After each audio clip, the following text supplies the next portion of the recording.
جہاں پر تحریک انصاف کا فسادی ٹولہ بیٹھا ہو جو مذمت بھی نہ کرے اور اپنی فوج پر بھی چڑھ دوڑے، وہاں پر متحد ہونا مشکل ہے۔ صوبائی وزیر اطلاعات اعظم بخاری کی میڈیا سے گفتگو کہا، قومی اسمبلی کے اجلاس میں پی ٹی آئی کی طرف سے ایک مذمت کا لفظ نہیں بولا گیا۔ مجرموں کو حکومت کے ساتھ نہیں بٹھا سکتے، پی ٹی آئی کے باقی لوگ حکومت کے ساتھ بات کر سکتے ہیں۔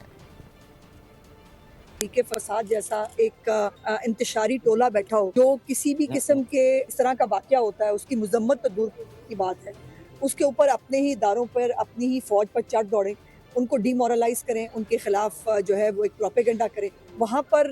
یقیناً متحد ہو کے جنگ لڑنا مشکل کام ہے، اور اللہ کرے ایک شخص کو بچانے کی جنگ کی بجائے ہم سب مل کر اس ملک کو بچانے کی جنگ لڑیں تو بہتر ہوگا۔ شہباز صاحب کہتے ہیں کہ مجرموں کو تو نہیں بٹھا سکتے نا، مطلب وہ اب جیل میں بیٹھے ہیں، وہ کوئی بکری چوری کے الزام میں تو جیل پہ ہے نہیں، کہنے کو بڑی بڑی جماعت ہے ان کی، وہ 100 کو ان کے لیڈر ہیں، 800 ان کے گروپ ہیں، تو وہ گروپ باہر کیا کر رہے ہیں؟ وہ بیٹھے نا۔ اب بات یہ ہے کہ کل بھی نیشنل اسمبلی کے اندر جو ڈیبیٹ ہوئی، آپ نے کہیں پر بھی جو ہے وہ کوئی مذمت کا لفظ، کہیں جو ہے وہ بی ایل اے کے دہشت گردوں کے خلاف کوئی بات، وہ تو مطلب افغانستان کے دورے کرتے پھر رہے ہیں۔ خیبر پختونخوا کی حکومت جو ہے وہ اپنے وفد بھجوا رہی ہے افغانستان کے اندر کہ ہم بھی ان سے بات چیت کریں گے۔